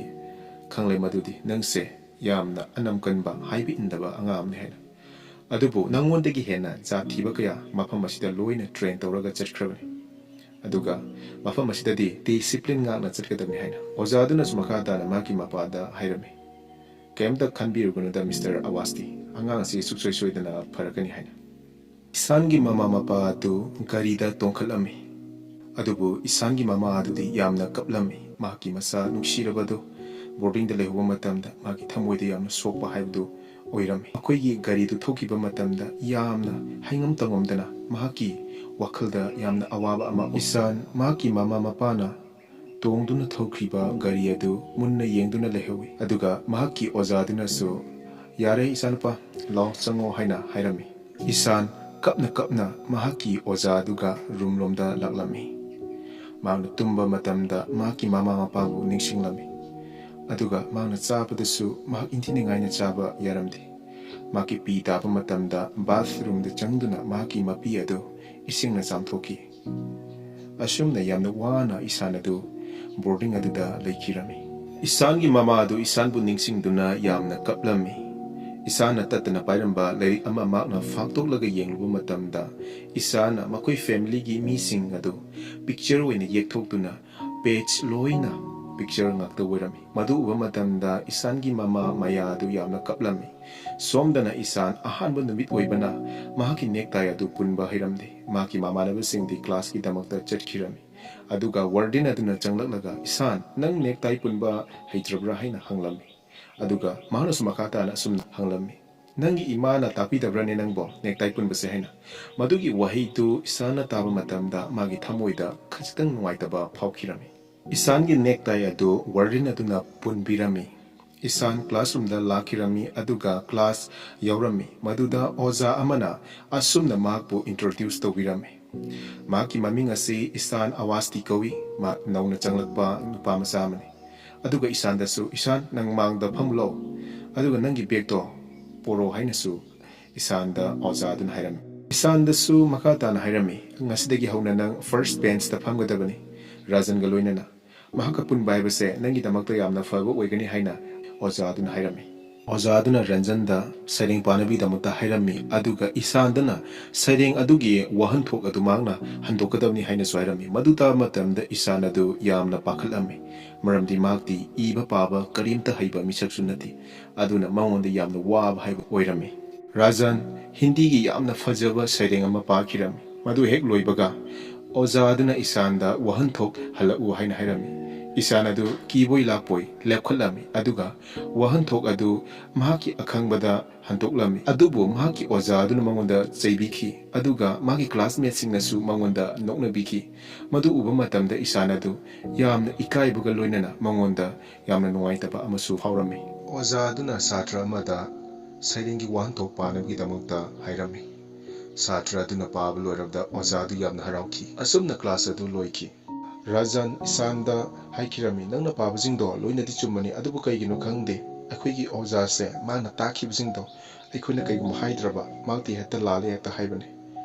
adu isan nangna kaigino handaki chahi tangkhai sida laulibasibo maduda isan maki mapagi maramda kaigum khara haigi torami adubu mak makhata na haikide maduda rajan na isanda hoi pharise akhoi arts ki class lei law arts ki class da chalasaina asumna isan amasung rajan adu arts ki classroom da laki isan amasung rajan adu class tamna laki makoina lakpa matamda wari sana sanaduna laki isan rajan da makna hangki nangna mafam asida lakliba si nangna kari aranba tawrubagi damaktano haina maduda rajan adu yamna ngakpaga loinana isan hangki kaino isan nangna hairudubo haina maduda isan makhata rakhi mafam asida lakliba mi singasi punishment phangnabagi damakta natra haina maduda rajan mangonda khungki isan mafam ase punishment tawningai gi damakta lakpa nate ai isamaksu boarding da leiba nate ai gi ipa gi quarter da leibani asumna hairakpaduda isan adu yamna ngakhi makoi classroom yoki classroom yorabada isan adu uchekta munna yengduna maki manglala masagatcherami aduna tawringai aduda maki oza aduna angangsing aduda pencil aduga che sing lawthoklaga blackboard da yekliba lai sing adu cha manana yeknabigi damakta haikirami adubu isani takiramdi aduga maki oza aduna su makhata na haiki karigumba ina yekliba lai sing asi cha manana yekpa ngamdragadi nakhoigi khunamda mangarak phugani haina adubu isandi takiramdi maki oza aduna pukning changna tade na khanglabada maki oza adu sawbuga loinana blackboard da point ama yekhirami aduga isanda magna pairiba chok aduna maki marebakta thumki isangi marebakta palabda isan adu magi oza romda yenglaki aduga maki oza aduna isan haiki aina blackboard ta point ama yeklibase nakna takla u haina oza aduna thamliba point adu isan aduna udrabada isan adu yamna munna yenglami blackboard aduda maduda maki oza aduna ꯃꯗꯨꯗ ꯃꯨꯟꯅ ꯌꯦꯡꯒꯅꯨ ꯃꯀꯨ ꯑꯃꯒꯨꯝꯅ ꯅꯍꯥꯛ ꯌꯦꯡꯒꯅꯨ ꯍꯥꯏꯅ ꯍꯥꯏꯔꯝꯃꯤ ꯃꯗꯨꯒꯤ ꯋꯥꯍꯩꯗꯨ ꯇꯥꯕ ꯃꯇꯝꯗ ꯁꯥꯇ꯭ꯔꯁꯤꯡ ꯑꯗꯨ ꯌꯥꯝꯅ ꯅꯣꯛꯈꯤꯔꯝꯃꯤ ꯃꯗꯨ ꯅꯣꯛꯄ ꯑꯗꯨꯗ ꯃꯥꯒꯤ ꯑꯣꯖꯥꯗꯨꯅ ꯅꯣꯛꯀꯅꯨ ꯍꯥꯏꯅ ꯂꯥꯎꯔꯝꯃꯤ ꯑꯣꯖꯥꯗꯨꯅꯁꯨ ꯁꯥꯇ꯭ꯔ ꯑꯃꯗ ꯃꯍꯥꯛꯅ ꯊꯝꯂꯤꯕ ꯄꯣꯏꯟꯠ ꯑꯗꯨ ꯇꯥꯛꯎ ꯍꯥꯏꯅ ꯍꯥꯏꯔꯝꯃꯤ ꯑꯗꯨꯒ ꯁꯥꯇ꯭ꯔ ꯑꯗꯨꯅꯁꯨ ꯇꯥꯛꯄ ꯉꯝꯈꯤ ꯏꯁꯥꯟ ꯑꯣꯖꯥꯗꯨꯅ ꯀꯧꯊꯣꯛꯈꯤ ꯑꯗꯨꯒ ꯃꯍꯥꯛꯀꯤ ꯈꯨꯅꯝꯗ ꯐꯨꯈꯤꯔꯝꯃꯤ ꯑꯗꯨꯒ ꯃꯍꯥꯛꯅ ꯆꯥꯏꯈꯤ ꯑꯩꯅ ꯉꯁꯤ ꯐꯨꯔꯤꯕꯁꯦ ꯅꯪꯒꯤ ꯄꯨꯟꯁꯤꯕꯨ ꯁꯦꯝꯗꯣꯛꯂꯤꯕꯅꯤ ꯍꯥꯏꯅ ꯀꯔꯤꯒꯨꯝꯕ ꯃꯁꯤꯗ ꯅꯍꯥꯛꯅ ꯊꯑꯣꯏ ꯋꯥꯑꯣꯏꯅ ꯇꯥꯗ꯭ꯔꯒꯗꯤ ꯑꯩꯅꯁꯨ ꯃꯉꯥꯔꯛ ꯅꯪꯒꯤ ꯑꯇꯣꯞꯄ ꯈꯨꯠ ꯑꯗꯨꯗ ꯐꯨꯒꯅꯤ ꯍꯥꯏꯅ ꯏꯁꯥꯟ ꯃꯍꯥꯛꯀꯤ ꯑꯣꯖꯥꯅ ꯑꯗꯨꯝꯅ ꯐꯨꯕꯗꯨꯗ ꯃꯍꯥꯛ ꯌꯥꯝꯅ ꯃꯊꯋꯥꯏ ꯅꯨꯡꯉꯥꯏꯇꯗꯨꯅ ꯃꯍꯥꯛ ꯃꯃꯤꯠꯇꯒꯤ ꯃꯄꯤ ꯐꯥꯎꯕ ꯇꯥꯈꯤ ꯃꯥꯔꯆꯤꯡ ꯑꯃꯨꯛ ꯆꯠꯈꯤ ꯑꯗꯨꯁꯨ ꯃꯍꯥꯛꯅ ꯍꯩꯇꯕꯗꯒꯤ ꯃꯥꯒꯤ ꯑꯣꯖꯥꯗꯨꯅ ꯊꯤꯅ ꯉꯥꯡꯕꯤꯔꯝꯃꯤ ꯑꯁꯨꯝꯅ ꯕꯣꯔꯗꯤꯡꯒꯤ ꯄꯨꯟꯁꯤ ꯑꯁꯤ ꯃꯉꯣꯟꯗ ꯌꯥꯝꯅ ꯋꯥꯕ ꯍꯥꯏꯕꯗꯨ ꯑꯣꯏꯔꯝꯃꯤ ꯒ꯭ꯔꯥꯃꯔꯒꯤ ꯑꯣꯖꯥ ꯇꯤꯋꯥꯔꯤ ꯁꯔꯅ ꯄꯥꯔꯠꯁ ꯑꯣꯐ ꯁ꯭ꯄꯤꯆ ꯇꯥꯛꯂꯝꯃꯤ ꯃꯗꯨꯗ ꯏꯁꯥꯟ ꯑꯗꯨ ꯒ꯭ꯌꯥꯟ ꯇꯥꯕ ꯉꯝꯂꯝꯗꯦ ꯃꯔꯝꯗꯤ ꯇꯤꯋꯥꯔꯤ ꯁꯔꯅ ꯇꯥꯛꯂꯤꯕ ꯒ꯭ꯔꯥꯃꯔ ꯁ꯭ꯇꯥꯏꯜ ꯑꯗꯨ ꯑꯁꯨꯛꯀꯤ ꯃꯇꯤꯛ ꯊꯨꯔꯝꯃꯤ ꯇꯤꯋꯥꯔꯤ ꯁꯔꯅ ꯏꯁꯥꯟꯗ ꯒ꯭ꯌꯥꯟ ꯇꯥꯕ꯭ꯔꯥ ꯍꯥꯏꯅ ꯍꯪꯂꯝꯃꯤ ꯑꯗꯨꯕꯨ ꯏꯁꯥꯟꯒꯤ ꯃꯃꯤꯠꯇꯗꯤ ꯂꯦꯇꯔꯁꯤꯡ ꯑꯗꯨ ꯍꯥꯏꯕꯗꯤ ꯕ꯭ꯂꯦꯛꯕꯣꯔꯗ ꯑꯗꯨꯗ ꯏꯔꯤꯕ ꯂꯦꯇꯔꯁꯤꯡ ꯑꯗꯨ ꯃꯥꯒꯤ ꯃꯃꯤꯠꯇꯗꯤ ꯀꯣꯏꯄꯥꯏ ꯄꯥꯏꯔꯝꯃꯤ ꯃꯁꯤꯅ ꯇꯥꯛꯄꯗꯤ ꯏꯁꯥꯟ ꯑꯗꯨ ꯒ꯭ꯌꯥꯟ ꯇꯥꯗ꯭ꯔꯤ ꯍꯥꯏꯕꯅꯤ ꯏꯁꯥꯟ ꯃꯍꯥꯛꯀꯤ ꯔꯨꯝꯗ ꯂꯥꯛꯇꯨꯅ ꯃꯍꯥꯛ ꯊꯃꯣꯏ ꯁꯣꯛꯅ ꯀꯞꯂꯝꯃꯤ ꯃꯍꯥꯛꯀꯤ ꯃꯃꯥ ꯃꯄꯥꯁꯤꯡꯁꯨ ꯃꯍꯥꯛꯄꯨ ꯎꯅꯕ ꯂꯥꯛꯂꯝꯃꯤ ꯑꯗꯨꯕꯨ ꯃꯍꯥꯛꯅ ꯊꯣꯡ ꯂꯣꯟꯁꯤꯜꯂꯒ ꯃꯍꯥꯛꯅ ꯊꯃꯣꯏ ꯁꯣꯛꯅ ꯀꯞꯂꯝꯃꯤ ꯏꯁꯥꯟ ꯉꯥꯏꯍꯥꯛ ꯂꯩꯔꯒ ꯊꯣꯡ ꯑꯗꯨ ꯍꯥꯡꯗꯣꯛꯈꯤ ꯑꯗꯨꯒ ꯃꯍꯥꯛꯅ ꯆꯦꯟꯈꯤꯔꯝꯃꯤ ꯃꯍꯥꯛꯀꯤ ꯃꯃꯥ ꯃꯄꯥꯁꯤꯡꯁꯨ ꯃꯍꯥꯛꯀꯤ ꯇꯨꯡꯗ ꯇꯥꯟꯅꯔꯛꯈꯤ ꯃꯍꯥꯛ ꯕꯥꯁꯀꯦꯠꯕꯣꯜ ꯁꯥꯟꯅꯐꯝꯗ ꯀꯣꯏꯆꯦꯟ ꯆꯦꯟꯈꯤ ꯑꯗꯨꯕꯨ ꯃꯍꯥꯛꯀꯤ ꯃꯃꯥꯅ ꯐꯥꯅꯕ ꯇꯧꯈꯤ ꯑꯗꯨꯕꯨ ꯃꯍꯥꯛꯅ ꯌꯥꯕ ꯀꯧꯕ ꯂꯩꯈꯤꯗꯦ ꯏꯁꯥꯟ ꯑꯃꯗꯤ ꯃꯍꯥꯛꯀꯤ ꯃꯌꯥꯝꯕ ꯌꯣꯍꯥꯟꯒ ꯐꯝꯃꯤꯟꯅꯔꯝꯃꯤ ꯑꯗꯨꯕꯨ ꯏꯁꯥꯟ ꯑꯗꯨ ꯃꯁꯥꯗ ꯅꯨꯡꯉꯥꯏꯇꯕ ꯍꯥꯏꯕꯗꯤ ꯋꯥꯈꯜ ꯌꯥꯝꯅ ꯋꯥꯕꯒꯤ ꯃꯃꯤ ꯑꯗꯨ ꯎꯔꯝꯃꯤ ꯑꯗꯨꯝꯅ ꯇꯧꯗꯨꯅ ꯂꯩꯔꯤꯉꯩꯗ ꯃꯍꯥꯛꯀꯤ ꯃꯃꯥ ꯃꯄꯥꯅ ꯂꯥꯛꯇꯨꯅ ꯉꯁꯤ ꯑꯩꯈꯣꯏ ꯁꯤꯗ ꯂꯩꯕ ꯌꯥꯅꯕꯒꯤꯗꯃꯛꯇ ꯌꯨꯝ ꯑꯃ ꯑꯩꯈꯣꯏꯅ ꯄꯥꯔꯃꯤꯁꯟ ꯂꯧꯔꯦ ꯂꯥꯎ ꯃꯗꯨꯗ ꯑꯣꯏꯅ ꯆꯠꯂꯁꯤ ꯍꯥꯏꯅ ꯑꯁꯨꯝꯅ ꯃꯍꯥꯛꯀꯤ ꯃꯃꯥꯅ ꯏꯁꯥꯟꯕꯨ ꯊꯦꯝꯗꯨꯅ ꯌꯨꯝ ꯑꯗꯨꯗ ꯄꯨꯔꯝꯃꯤ ꯃꯍꯥꯛꯀꯤ ꯃꯌꯥꯝꯕ ꯌꯣꯍꯥꯟꯅ ꯃꯥꯒꯤꯗꯃꯛꯇ ꯋꯥꯇꯔ ꯀꯂꯔ ꯄꯦꯛ ꯑꯃ ꯄꯤꯕꯤꯔꯝꯃꯤ ꯑꯁꯨꯝꯅ ꯅꯨꯃꯤꯗꯥꯡ ꯑꯗꯨ ꯃꯍꯥꯛꯀꯤ ꯃꯃꯥꯅ ꯏꯁꯥꯟꯕꯨ ꯆꯦꯠꯅ ꯀꯣꯟꯁꯤꯟꯕꯤꯗꯨꯅ ꯇꯨꯝꯃꯤꯟꯅꯈꯤ ꯏꯁꯥꯟꯒꯤ ꯃꯌꯥꯝꯕ ꯑꯃꯗꯤ ꯃꯍꯥꯛꯀꯤ ꯃꯄꯥꯒ ꯁꯥꯟꯅꯕ ꯇꯦꯅꯤꯁ ꯑꯗꯨ ꯏꯁꯥꯟꯅ ꯌꯦꯡꯂꯝꯃꯤ ꯑꯁꯨꯝꯅ ꯃꯍꯥꯛꯀꯤ ꯃꯃꯥ ꯃꯄꯥꯁꯤꯡ ꯍꯟꯈꯤꯔꯝꯃꯤ ꯏꯁꯥꯟꯅ ꯊꯃꯣꯏ ꯁꯣꯛꯅ ꯃꯈꯣꯏꯅ ꯄꯤꯔꯝꯂꯤꯕ ꯄꯣꯠꯂꯝꯁꯤꯡ ꯑꯗꯨ ꯄꯨꯗꯨꯅ ꯂꯥꯛꯈꯤꯔꯝꯃꯤ ꯃꯍꯥꯛꯀꯤ ꯔꯨꯝ ꯆꯪꯂꯛꯇꯨꯅ ꯃꯍꯥꯛꯀꯤ ꯄꯣꯠꯆꯩ ꯊꯝꯐꯝꯒꯤ ꯕꯣꯛꯁ ꯑꯗꯨꯗ ꯃꯍꯥꯛꯀꯤ ꯄꯣꯠꯆꯩꯁꯤꯡ ꯑꯗꯨ ꯊꯝꯈꯤꯔꯝꯃꯤ ꯏꯁꯥꯟ ꯁ꯭ꯀꯨꯜꯒꯤ ꯐꯦꯟꯁꯤꯡ ꯑꯃꯗ ꯀꯥꯈꯠꯇꯨꯅ ꯃꯍꯥꯛ ꯃꯪꯂꯥꯜ ꯑꯃꯗ ꯇꯥꯎꯗꯨꯅ ꯂꯩꯔꯝꯃꯤ ꯃꯍꯥꯛꯅ ꯑꯗꯨꯝꯅ ꯂꯩꯕꯗꯨꯗ ꯃꯍꯥꯛꯀꯤ ꯃꯃꯥꯟꯅꯕ ꯔꯥꯖꯟ ꯂꯥꯛꯂꯝꯃꯤ ꯑꯗꯨꯒ ꯔꯥꯖꯟꯅ ꯃꯍꯥꯛꯄꯨ ꯃꯈꯥꯗ ꯀꯨꯝꯅꯕꯒꯤꯗꯃꯛꯇ ꯂꯥꯎꯈꯤꯔꯝꯃꯤ ꯑꯗꯨꯕꯨ ꯃꯍꯥꯛ ꯇꯥꯈꯤꯔꯝꯗꯦ ꯔꯥꯖꯟ ꯑꯗꯨ ꯇꯨꯈꯤꯔꯝꯃꯤ ꯃꯍꯥꯛꯅ ꯇꯨꯕ ꯑꯗꯨꯗ ꯏꯁꯥꯟ ꯑꯗꯨ ꯃꯈꯥꯗ ꯆꯣꯡꯊꯔꯛꯇꯨꯅ ꯔꯥꯖꯟꯕꯨ ꯃꯇꯦꯡ ꯄꯥꯡꯂꯝꯃꯤ ꯑꯗꯨꯒ ꯔꯥꯖꯟꯅ ꯀꯔꯤꯒꯤꯗꯃꯛꯇ ꯏꯁꯥꯟ ꯅꯪ ꯃꯊꯛ ꯑꯁꯤꯗ ꯀꯥꯔꯤꯕꯅꯣ ꯍꯥꯏꯅ ꯍꯥꯏꯔꯝꯃꯤ ꯏꯁꯥꯟ ꯋꯥ ꯑꯝꯇ ꯈꯨꯝꯈꯤꯗꯦ ꯔꯥꯖꯟꯅ ꯏꯁꯥꯟꯗ ꯂꯥꯎ ꯑꯩꯈꯣꯏ ꯊꯦꯡꯉꯤ ꯀ꯭ꯂꯥꯁꯇ ꯆꯠꯂꯁꯤ ꯍꯥꯏꯅ ꯍꯥꯏꯔꯝꯃꯤ ꯃꯗꯨꯗ ꯏꯁꯥꯟ ꯑꯗꯨ ꯀ꯭ꯂꯥꯁꯇ ꯆꯠꯅꯤꯡꯗꯕꯒꯤ ꯃꯇꯧ ꯑꯃ ꯇꯧꯔꯝꯃꯤ ꯔꯥꯖꯟꯅ ꯅꯪ ꯈꯪꯗꯕ꯭ꯔꯥ ꯁꯥꯔ ꯍꯣꯀꯔꯗꯣ ꯆꯠꯈ꯭ꯔꯦ ꯃꯍꯥꯛꯀꯤ ꯃꯍꯨꯠꯇ ꯑꯇꯣꯞꯄ ꯁꯥꯔ ꯑꯃ ꯂꯥꯛꯑꯦ ꯑꯗꯣ ꯃꯥꯗꯤꯅꯦ ꯁꯥꯔ ꯍꯣꯀꯔꯒꯨꯝꯅ ꯇꯧꯒꯗꯕ ꯃꯥꯟꯗꯦ ꯂꯥꯎ ꯊꯦꯡꯉꯦ ꯂꯥꯎ ꯑꯁꯨꯝꯅ ꯏꯁꯥꯟꯕꯨ ꯃꯍꯥꯛꯅ ꯀ꯭ꯂꯥꯁꯇ ꯄꯨꯈꯤꯔꯝꯃꯤ ꯃꯕꯥꯅꯤ ꯀ꯭ꯂꯥꯁꯔꯨꯝ ꯌꯧꯔꯕꯗ ꯃꯈꯣꯏꯒꯤ ꯑꯅꯧꯕ ꯑꯣꯖꯥ ꯑꯗꯨ ꯕꯥꯁꯤ ꯈꯣꯡꯗꯨꯅ ꯆꯪꯂꯛꯈꯤ ꯑꯃꯗꯤ ꯑꯉꯥꯡꯁꯤꯡꯅ ꯅꯨꯡꯉꯥꯏꯒꯗꯕ ꯃꯑꯣꯡꯗ ꯖꯣꯀꯔꯒꯤ ꯐꯤꯖꯣꯜ ꯁꯦꯠꯇꯨꯅ ꯂꯥꯛꯈꯤ ꯑꯁꯨꯝꯅ ꯔꯥꯝꯁꯪꯀꯔꯅꯤꯀꯨꯝ ꯑꯗꯨ ꯑꯉꯥꯡꯁꯤꯡꯒ ꯍꯔꯥꯎꯅ ꯅꯨꯡꯉꯥꯏꯅ ꯀ꯭ꯂꯥꯁ ꯑꯗꯨꯗ ꯂꯩꯔꯝꯃꯤ ꯔꯥꯝꯁꯪꯀꯔꯅꯤꯀꯨꯝꯅ ꯃꯍꯥꯛꯀꯤ ꯖꯣꯀꯔꯒꯤ ꯐꯤꯖꯣꯜꯁꯤꯡ ꯑꯗꯨ ꯊꯝꯂꯨꯈꯤꯒꯦ ꯑꯉꯥꯡꯁ ꯅꯈꯣꯏꯅ ꯄꯦꯟꯇꯤꯡ ꯇꯧꯔꯝꯃꯣ ꯍꯥꯏꯅ ꯍꯥꯏꯔꯝꯃꯤ ꯃꯗꯨꯗ ꯑꯉꯥꯡ ꯑꯃꯅ ꯁꯥꯔ ꯑꯩꯈꯣꯏ ꯀꯔꯤ ꯌꯦꯛꯀꯗꯕꯅꯣ ꯍꯥꯏꯅ ꯍꯪꯂꯝꯃꯤ ꯃꯗꯨꯗ ꯔꯥꯝꯁꯪꯀꯔꯅꯤꯀꯨꯝꯅ ꯅꯈꯣꯏꯒꯤ ꯑꯄꯥꯝꯕꯗꯨ ꯌꯦꯛꯂꯝꯃꯣ ꯍꯥꯏꯅ ꯍꯥꯏꯔꯝꯃꯤ ꯃꯗꯨꯗ ꯑꯉꯥꯡꯁꯤꯡ ꯑꯗꯨ ꯌꯥꯝꯅ ꯉꯛꯄꯒ ꯂꯣꯏꯅꯅ ꯌꯥꯝꯅ ꯍꯔꯥꯎꯔꯝꯃꯤ ꯔꯥꯝꯁꯪꯀꯔꯅꯤꯀꯨꯝ ꯑꯗꯨ ꯃꯍꯥꯛꯀꯤ ꯖꯣꯀꯔꯒꯤ ꯐꯤꯖꯣꯜꯁꯤꯡ ꯑꯗꯨ ꯊꯝꯂꯨꯔꯕ ꯃꯇꯨꯡꯗ ꯀ꯭ꯂꯥꯁꯔꯨꯝꯗ ꯑꯃꯨꯛ ꯂꯥꯛꯈꯤꯔꯝꯃꯤ ꯑꯣꯖꯥ ꯑꯗꯨꯅ ꯑꯉꯥꯡꯁꯤꯡꯅ ꯌꯦꯛꯂꯤꯕ ꯄꯦꯟꯇꯤꯡꯁꯤꯡ ꯑꯗꯨ ꯁꯨꯝ ꯌꯦꯡꯗꯨꯅ ꯂꯥꯛꯈꯤ ꯃꯗꯨꯗ ꯏꯁꯥꯟꯒꯤ ꯃꯅꯥꯛ ꯌꯧꯔꯛꯄꯗ ꯏꯁꯥꯟꯗꯤ ꯀꯔꯤꯃꯇ ꯌꯦꯛꯂꯝꯗꯦ ꯃꯗꯨꯗ ꯑꯣꯖꯥ ꯑꯗꯨꯅ ꯀꯔꯤ ꯇꯧꯔꯒꯦꯅꯦ ꯏꯆꯥꯅꯨꯄꯥ ꯅꯪꯕꯣ ꯄꯦꯟꯇꯤꯡ ꯑꯁꯤ ꯅꯪꯉꯣꯟꯗ ꯏꯟꯇꯔꯦꯁ ꯂꯩꯇ꯭ꯔꯕꯣ ꯍꯥꯏꯅ ꯑꯣꯖꯥ ꯑꯗꯨꯅꯁꯨ ꯃꯈꯥ ꯇꯥꯅ ꯍꯥꯏꯔꯛꯈꯤ ꯅꯪꯒꯤ ꯃꯤꯡꯗꯤ ꯀꯔꯤ ꯀꯧꯏ ꯍꯥꯏꯅ ꯃꯗꯨꯗ ꯃꯥꯒ ꯐꯝꯃꯤꯟꯅꯔꯤꯕ ꯔꯥꯖꯟꯅ ꯃꯥꯒꯤ ꯃꯤꯡ ꯏꯁꯥꯅꯥꯋꯥꯁꯇꯤ ꯀꯧꯕꯅꯤ ꯁꯔ ꯃꯗꯨꯗ ꯑꯣꯖꯥ ꯑꯗꯨꯅꯁꯨ ꯔꯥꯖꯟꯗ ꯊꯦꯡꯛꯁ ꯍꯥꯏꯔꯝꯃꯤ ꯏꯁꯥꯟ ꯆꯤꯡꯗ ꯂꯩꯕ ꯄꯨꯈ꯭ꯔꯤ ꯑꯃꯒꯤ ꯃꯄꯥꯜꯗ ꯂꯦꯞꯇꯨꯅ ꯂꯩꯔꯝꯃꯤ ꯃꯍꯥꯛ ꯋꯥꯈꯜꯅ ꯃꯁꯥꯗꯨ ꯍꯔꯥꯎꯐꯝ ꯈꯪꯂꯝꯗꯦ ꯏꯁꯥꯟ ꯃꯐꯝ ꯑꯗꯨꯗꯒꯤ ꯂꯥꯛꯈꯤꯔꯝꯃꯤ ꯃꯥꯅ ꯁꯨꯝ ꯆꯪꯂꯛꯄꯗ ꯃꯈꯣꯏꯒꯤ ꯑꯣꯖꯥ ꯑꯃꯅ ꯅꯪꯗꯤ ꯀꯥꯏꯗ ꯆꯠꯂꯨꯔꯒꯦ ꯑꯁꯨꯝꯅ ꯁꯥꯎꯅꯤꯡꯅ ꯍꯪꯈꯤ ꯅꯪꯒꯤ ꯌꯨꯝꯒꯤ ꯐꯣꯟ ꯂꯥꯛꯄꯅꯦ ꯆꯠꯂꯣ ꯑꯃꯨꯛ ꯇꯧꯔꯛꯀꯅꯤ ꯍꯥꯏꯕꯅꯦ ꯐꯣꯟꯒꯤ ꯃꯅꯥꯛꯇꯅꯦ ꯂꯦꯞꯄꯒ ꯂꯩꯔꯨꯆꯣ ꯑꯁꯨꯝꯅ ꯃꯉꯣꯟꯗ ꯍꯥꯏꯈꯤꯔꯝꯃꯤ ꯏꯁꯥꯟ ꯐꯣꯟ ꯑꯗꯨꯒꯤ ꯃꯅꯥꯛꯇ ꯂꯥꯛꯈꯤꯔꯝꯃꯤ mahak sita ngaihak famduna leirami ikui kuidana phone ama lakhi maduda phone senariba nupa aduna phone adu okhirami isangi mamana isan leibra haina phone okliba nupa aduda hanglakhi phone okliba nupa adunasu leye pailaki asumna isanda phone adu pikhirami phone adu isan hek paibaga mahaki mamane isan haina kaurakhi se imada kumuse isan nang saugunuko handaki Saturday se akoi lakpa ngamoidri nang khangba natro handak se nangina nayambagi inter school tennis match lay haba aduna ne akoi lakpa ngamoidri nang saunuko hoi chume ai se amna phatabana mane ado isan ai kari to haibno ba nangi nayamba yohansu masada tension yamna leire magi tennis match laibdo adugi se nang ne nayamba dane match ki wisdom da piu ko mabu phone pailaki asumna mama aduna phone adu mahaki mayamba yohanda pirami mayambana isanda asumna haiki isan nang aibu miss yamna tarungane haba ikhang isana wamata hairaktrabada phone adu yohana mahaki mama da piki mama na isanbu hanjin kauki adubu isana adu wa amata haidana phone thanamlaga room adu dagi thoki mama na phone aduda hanjin isanbu kaurami maduda phone senariba nupa aduna mahaki chatkre medam hairami maya wahi adu tabada mahak yamna nuai khiramdi aduga phone adu thamki mahakna sumagi nupada asumna hairami isando wamda hairakti ni nangbo maduda isangi mapa aduna kumki kemta waganose mathangi hapta dane koi chatlaga ma unaruba haibudani madugi wahidu tabada isangi mama oiriba mayana wakhal yamna nuairamdi 𝓑𝓬𝓸𝓾𝓷𝓭 class note sing adu self ta hapke tobada hawker hairiba oza aduna karino nangna thamiduna haina asumna mamonda hankhirami 𝓑𝓬𝓸 mahaki pakumoina angang singi class note sing asi thamge tobani haina sumangoda pakum pirami hawker na makhata na noknaba wahida sumna hairami hawker aidi angang singi class note amata maduda thamde haina maduda lairi khakta thamgodabani haina su hawker aduna makhata rami maduda 𝓑𝓬𝓸 hairaki class note sing asi kaida thamduino haina hawker na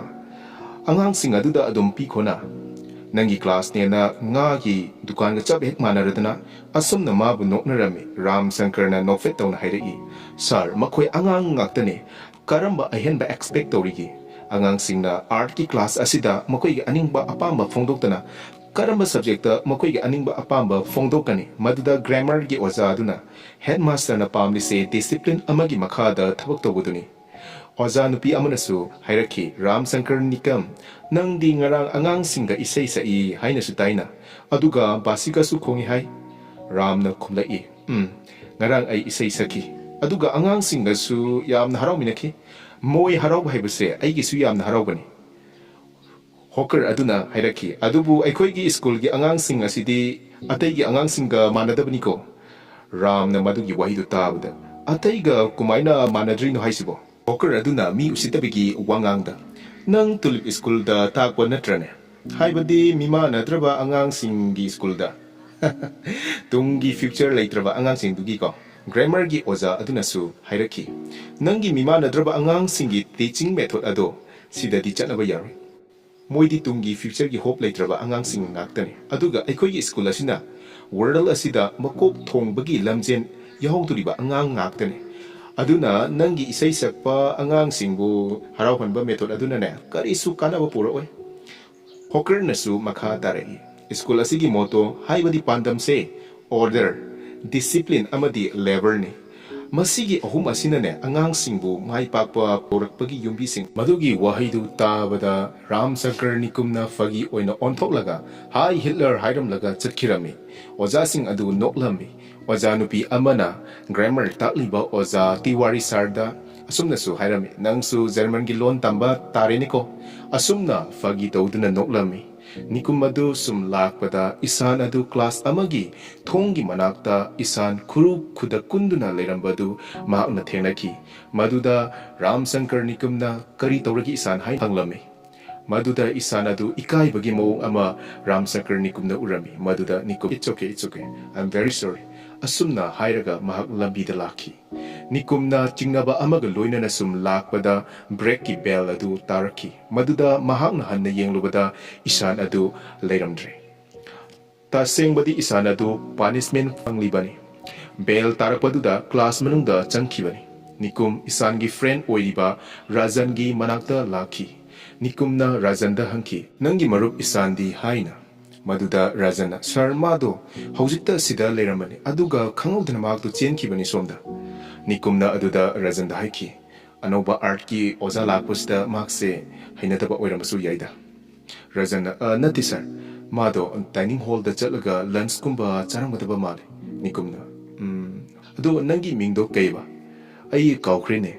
ꯔꯟꯖꯟꯅ sir ꯑꯩꯒꯤ ꯃꯤꯡꯗꯤ ꯔꯥꯖꯟ ꯗꯥꯃꯣꯗꯔꯥꯟ ꯀꯧꯏ ꯀꯩꯒꯤꯅꯣ ꯈꯪꯕ꯭ꯔꯥ ꯏꯁꯥꯟꯁꯦ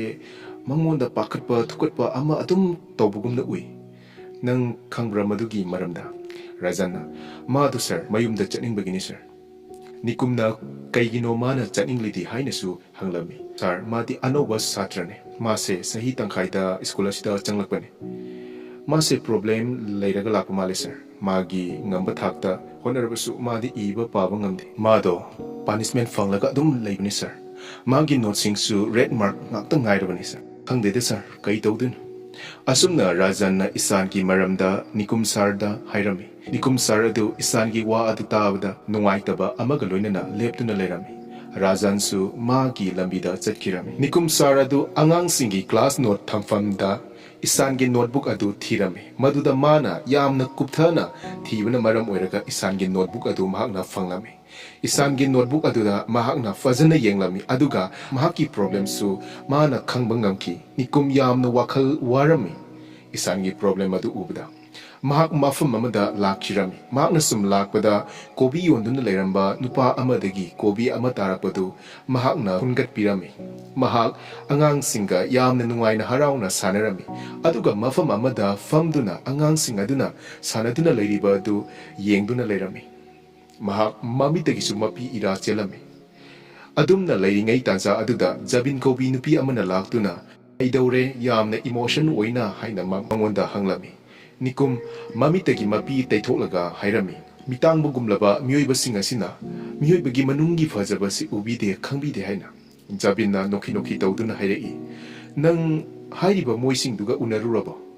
ꯅꯤꯀꯨꯝꯅ ꯑꯩ ꯆꯍꯤ ꯀꯌꯥ ꯀꯌꯥ ꯊꯦꯡꯅꯗꯨꯅ ꯑꯁꯤꯒꯨꯝꯕ ꯃꯤꯑꯣꯏꯁꯤꯡ ꯑꯁꯤꯒ ꯊꯦꯡꯅꯗꯨꯅ ꯂꯥꯛꯂꯤ ꯖꯕꯤꯟꯅ ꯃꯈꯥ ꯇꯥꯔꯛꯏ ꯑꯩꯅ ꯍꯥꯏꯗ꯭ꯔꯣ ꯑꯁꯤꯒꯨꯝꯕꯁꯤ ꯊꯣꯛꯇꯅꯉꯥꯏꯒꯤꯗꯃꯛꯇ ꯀꯔꯤꯒꯨꯝꯕ ꯈꯔ ꯍꯧꯖꯤꯛꯇꯒꯤ ꯍꯧꯅ ꯇꯧꯕ ꯐꯩ ꯍꯥꯏꯅ ꯅꯤꯀꯨꯝꯅ ꯍꯥꯏꯔꯛꯏ ꯖꯕꯤꯟ ꯃꯍꯥꯛ ꯃꯇꯦꯡ ꯉꯥꯏꯗꯨꯅ ꯂꯩꯔꯤ ꯖꯕꯤꯟꯅ ꯍꯪꯈꯤ ꯀꯅꯥꯅꯣ ꯔꯥꯝ ꯃꯇꯦꯡ ꯉꯥꯏꯔꯤ ꯍꯥꯏꯕꯕꯨ ꯅꯤꯀꯨꯝꯅ ꯍꯥꯏꯈꯤ ꯁ꯭ꯀꯨꯜ ꯑꯃꯗ ꯆꯍꯤ 9-10ꯃꯨꯛꯇ ꯉꯥꯏꯔꯤꯕ ꯑꯉꯥꯡ ꯑꯃ ꯏꯕ ꯄꯥꯕ ꯊꯣꯛꯇꯦ ꯋꯥꯁꯨ ꯑꯃꯠꯇ ꯉꯥꯡꯗꯦ ꯃꯥꯁꯦ ꯌꯥꯝꯅ ꯋꯥꯈꯜ ꯍꯟꯊꯔꯒ ꯂꯩꯕ ꯃꯥꯜꯂꯤ ꯃꯥꯒꯤ ꯃꯤꯠꯌꯦꯡꯗꯣ ꯃꯥꯕꯨ ꯃꯇꯦꯡ ꯄꯥꯡꯕꯤꯌꯨ ꯍꯥꯏꯅ ꯍꯥꯏꯕꯒꯨꯝ ꯇꯧꯔꯤ ꯃꯍꯥꯛꯄꯨ ꯃꯥꯡꯈꯤꯗ꯭ꯔꯥ ꯍꯥꯏꯅ ꯑꯩꯗꯤ ꯌꯥꯝꯅ ꯑꯀꯤꯕ ꯐꯥꯎꯏ ꯑꯗꯨꯝꯅ ꯍꯥꯏꯗꯨꯅ ꯂꯩꯔꯤꯉꯩ ꯑꯗꯨꯗ ꯑꯉꯥꯡ ꯑꯃꯅ ꯁꯔ ꯔꯤꯍꯥꯔꯁꯦꯜ ꯇꯧꯁꯤ ꯍꯥꯏꯅ ꯍꯥꯏꯔꯛꯈꯤ ꯑꯁꯨꯝꯅ ꯔꯥꯝ ꯁꯪꯀꯔ ꯅꯤꯀꯨꯝ ꯑꯗꯨ ꯑꯉꯥꯡꯁꯤꯡꯒ ꯔꯤꯍꯥꯔꯁꯦꯜ ꯇꯧꯈꯤ ꯑꯃꯗꯤ ꯄꯔꯐꯣꯔꯃꯦꯟꯁꯁꯨ ꯎꯠꯈꯤ ꯏꯁꯥꯟꯒꯤ ꯃꯌꯥꯝꯕ ꯑꯣꯏꯔꯤꯕ ꯌꯣꯍꯥꯟꯁꯨ ꯇꯦꯅꯤꯁ ꯃꯦꯠꯆ ꯑꯗꯨ ꯃꯤꯅ ꯀꯥꯈꯤꯔꯝꯃꯤ ꯁꯣꯝꯗꯅ ꯅꯤꯀꯨꯝ ꯏꯁꯥꯟꯒꯤ ꯃꯌꯨꯝꯗ ꯂꯥꯛꯈꯤ ꯏꯁꯥꯟꯒꯤ ꯌꯨꯝ ꯌꯧꯔꯕꯗ ꯏꯁꯥꯟꯒꯤ ꯊꯣꯡꯒꯤ ꯕꯦꯜ ꯑꯗꯨ ꯃꯍꯥꯛꯅ ꯈꯤꯡꯈꯤ ꯊꯣꯡ ꯑꯗꯨ ꯃꯍꯥꯛꯀꯤ ꯃꯃꯥ ꯑꯣꯏꯔꯤꯕ ꯃꯌꯥꯅ ꯍꯥꯡꯗꯣꯛꯈꯤ ꯑꯗꯨꯒ ꯅꯤꯀꯨꯝꯅ ꯃꯍꯥꯛ ꯑꯗꯨ ꯏꯁꯥꯟꯒꯤ ꯁ꯭ꯀꯨꯜꯗꯒꯤ ꯂꯥꯛꯆꯕꯅꯤ ꯍꯥꯏꯅ ꯃꯌꯥꯗ ꯍꯥꯏꯈꯤ ꯃꯗꯨꯗ ꯃꯌꯥꯅ ꯆꯪꯕꯤꯔꯛꯎ ꯍꯥꯏꯅ ꯍꯥꯏꯔꯝꯃꯤ ꯅꯤꯀꯨꯝꯅ ꯏꯁꯥꯟꯒꯤ ꯅꯣꯠꯁꯤꯡ ꯑꯗꯨ ꯌꯦꯡꯒꯦ ꯍꯥꯏꯔꯨꯕꯅ ꯌꯣꯍꯥꯟꯅ ꯏꯁꯥꯟꯒꯤ ꯅꯣꯠꯁꯤꯡ ꯑꯗꯨ ꯄꯨꯔꯛꯇꯨꯅ ꯅꯤꯀꯨꯝꯗ ꯄꯤꯔꯝꯃꯤ ꯔꯥꯝ ꯁꯪꯀꯔ ꯅꯤꯀꯨꯝꯅ ꯃꯁꯤ ꯏꯁꯥꯟꯒꯤ 3rd ꯒ꯭ꯔꯦꯗꯀꯤ ꯅꯣꯠꯁꯤꯡꯔ ꯍꯥꯏꯅ ꯍꯥꯏꯔꯝꯃꯤ ꯃꯗꯨꯗ ꯏꯁꯥꯟꯒꯤ ꯃꯃꯥ ꯑꯣꯏꯔꯤꯕ ꯃꯌꯥꯅ ꯃꯥꯅꯤ ꯃꯥꯒꯤ ꯅꯣꯠ ꯉꯥꯛꯇꯅꯤ ꯑꯁꯨꯝꯅ ꯍꯥꯏꯔꯝꯃꯤ ꯅꯤꯀꯨꯝꯅ ꯏꯁꯥꯟꯒꯤ ꯅꯣꯠꯁꯤꯡ ꯑꯗꯨ ꯌꯦꯡꯂꯛꯄꯗ ꯃꯥꯅ ꯄꯦꯟꯇꯤꯡ ꯑꯃ ꯊꯦꯡꯅꯈꯤ ꯅꯤꯀꯨꯝ ꯁꯔꯅ ꯑꯁꯨꯝꯅꯁꯨ ꯍꯪꯈꯤ ꯃꯁꯤ ꯀꯅꯥꯅ ꯌꯦꯛꯄꯅꯣ ꯍꯥꯏꯅ ꯃꯌꯥꯅ ꯈꯨꯝꯈꯤ ꯏꯁꯥꯅ ꯌꯦꯛꯄꯅꯤ ꯅꯤꯀꯨꯝꯅ ꯌꯥꯝ ꯊꯥꯖꯗꯅ ꯃꯥꯅ ꯌꯦꯛꯄꯅꯦꯕ ꯏꯁꯥꯟꯒꯤ ꯃꯃꯥ ꯃꯌꯥꯅ ꯍꯣꯏ ꯃꯥꯗꯤ ꯄꯦꯟꯇꯤꯡꯁꯦ ꯌꯥꯝꯅ ꯈꯣꯏꯗꯥꯖꯕꯅꯤ ꯃꯗꯨꯒꯤ ꯋꯥꯗꯨ ꯇꯥꯕꯗ ꯅꯤꯀꯨꯝ ꯌꯥꯝꯅ ꯉꯛꯂꯝꯃꯤ ꯅꯤꯀꯨꯝꯅꯁꯨ ꯏꯁꯥꯅ ꯌꯦꯛꯂꯝꯕ ꯐꯨꯜ ꯄꯦꯖ ꯐꯦꯃꯤꯂꯤ ꯄꯦꯟꯇꯤꯡ ꯑꯗꯨ ꯊꯦꯡꯅꯔꯝꯃꯤ ꯃꯗꯨꯗ ꯅꯤꯀꯨꯝ ꯑꯗꯨ ꯇꯧꯐꯝ ꯈꯪꯗ꯭ꯔꯗꯨꯅ इसिंग खरा थक्सगेबा असुमना हाइखिरमी मयाने इसिंग अदु पुरक्तुना निकुमना इसिंग अदु थकी निकुमना हाइखि कईगिनो इसानबु नखोइना यामना लापना थारिबदि इसानगी मापा ओइबा मिस्टर आवासदिना अखोइ अतोपा पांबय अमता लेट्रे अदुना माबु मफम अदुदा थाखिबनि हाइना लास्ट ईयर सु इसानदो 3rd grade fail oy nang thajabri yengone adi fagalakpagi mami amata su ude yengo aigi isanupa anse magi class da subject khuding da man topper oiribane aduga isana adumna hairakpaduda nikumna wa thaladan hairaki mana fail oiribadugi problem adudi nang khanglabra haina mapa aduna problem haibabu magi maong matoduni kaino atei kaisunate lairik paningdaba haiba indaba asinatna kari oiruni kumna hairai ai problem angkibane magi symptom sing ado hangkibanate somna hairiba singsidine angang adu fever nare haibagumbani adubu aina khangnglibadi fever adu kari na thokhalibano ibasini isangi mapa aduna soundingap tawna hairai hoine nang hairone maduda nikumna hairai mana laliba asida hanjina tawba haibadi hanjina mistake tawba noina ubibra isangi mapana kari hanjanba adum lalaga leiraba madabo nikumna isangi not adu putoktuna moida utki nikumna isangi asoibadu fajana ulaba matungda mahaki mapada haiki mana soiribase mahakna tanbagira natragana mana pangbagira nate mangonda letter singasi masak khangba ngamdri mangonda apple gi spelling takpa matamda mangonda apple gi spelling ado ningsingba ngamdi adubu mangonda apple oina uraga dum lei maduna taklibane markse magi letter sing ado masak khangde haina aduna mana iba ngamdribani first ta mabu letter sing ado fajana khanghanba yamna maru oi maduda isangi mapana isan larik tambagi kanaba kaisu leraroi asumna haikiram nikumna nungai madabadigi mana khudam ama isangi mapada piningki mana sum yenglakpada Chinese ki mayek na iba box ama leibadu mahna urame nikumna lauraga madu mana isangi mapada para u haina hairami maduda isangi mapana masidi Chinese ki mayek nina aina karmaina paduino haina hairami maduda nikumna try to haina hairami isangi mapana Chinese ki mayek sibu aibu pau haisibu nikumna masimangni isana tawribase letter sing asi khangdana iba pawa ngamdaba singse dyslexia kawi madugi wahidu tabada maya amadi Mr. Awastia du tumina lerami nikumna makhatana hairaki asigumba dyslexia asina atopa problem kaya amasu lehlakpa yai fanaba haiduna tongan ba pambai sijinaduna makhoibu hena awaba piri nikumna su makhataduna amuksu hairaki isanse khumup tongbada furit litpada asigumba sida mathanta toba ngamdabra haina mayana hairaki yohan dasu hanki yohan isanse ball sanabada ball fajana okpa ngamdabra haina yohanasu hoi hairaki nikumna yeng pikhraba angang sahi nipan mapanda subada ngari baduna icham chamba thabak kaya ama mana toba ngamdribase mana kaya wana khanglamgadaba magi ngamjaba thakta honajabadu khangdaba minadi mabu lamhenba haiba indaba oina uri masira tayongpangi angang sembagi moongse nikum kapli tawdun hairai ngasidi isangi thamoi kaiduna lehori mana pamjaba painting su ngasidi lepkhri mayana hairaki kaigino mana painting leplibadi nikumna mangonda tongan ba pressure mayam ama magi brain da leiri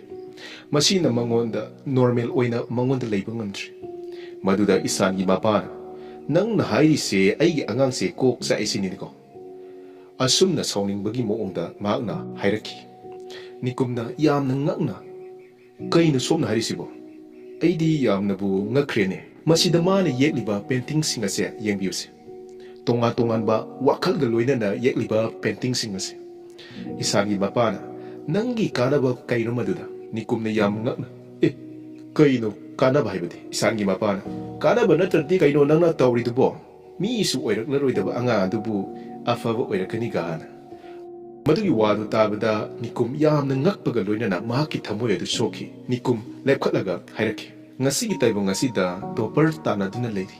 macha singbu doctor engineer oiba loina pamnari percentage yamna wangba mi dubuna mi oina khanaduna leiri aduga khara nemba mi sing adubuna haibadi percentage yamna phangba ngamdaba mi adubuna mi natabugumna khanaduna leiri si natrane nakoina khalise isorgi meeting dadine angang khudima magi tawba ngamba loina leise adubu mioi kharana makoina ngamlibado chingthoklaga manghandagi taw Zameen amadi Ramsankar wari sanaduna karigumba ama leibakta tawkhaiduna tharami nikumna hairaki pambai leitre adnabo haibadi atopa pambai leitredanabu angang singbu namdana makoina pamba ambition adu haibadi mama mapagi apamba ambition adu da thabase kanna tanaragli amaga sagol lamjen thabaga chap manaragli asigumba matokse angang singbu namdana thabak suanbaga haibadi child labor chap mane makoi gi tawbung ngamba leije matugi na makoi tambigadabani amadi makoi gi apamba ambition do maduda thabigadabani asumna soundingna nikumna hairami maya TV yengduna leiringaida isangi angang oiringaigi magi ngausaba matau adu ningsinglami maya thamoi sokpaga loinana kapki somdana Ram Sankarna isangi mamangda isana mayumda thanamba full page family picture painting adu isangi mamangda faklami isan yamna ngaklami nikum sarna wari ama linabigidamakta angangsingda wari ama lige hain hairami angangsing adu yamna harauki wari liba hoki nupa macha ama lerami mahak wa ngangde iba babasu ngamde mingondasu hangde mana fana try tawrabasu wai gi mamangda x lei haibasi mana ningsingba sukngam ngamlamde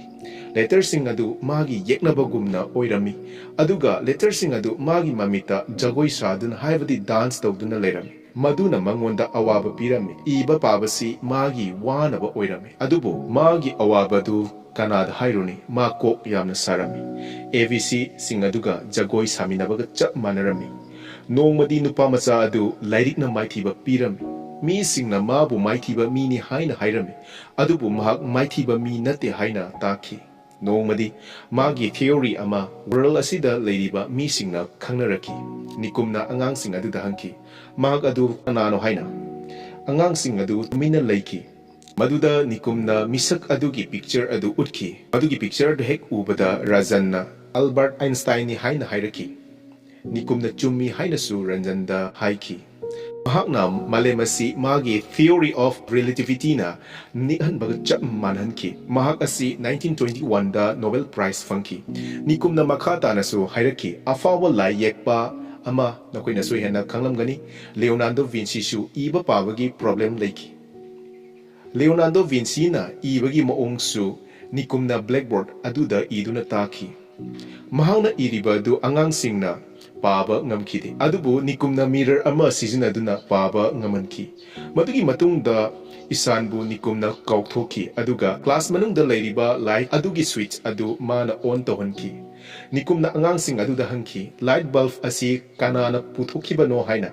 maduda isarna Thomas Albert Edison ni hairaki nikumna chummi haina su haiki mathangda Abhishek Bachchangi photo ama puthoraktuna angangsing aduda utki masu iba pabagi problem laiki adubu ngasidi miyamna mabu khangnaribasini haina makoida pukning thawatki asumna afa wa miyoising haibadi iba paba ngamdana haurakhiba adubu mai pakna laikibagi punsi wari kaya libirami angangsing adusu yamna pukning thawgatpirami nikumna adumna wari libibaduda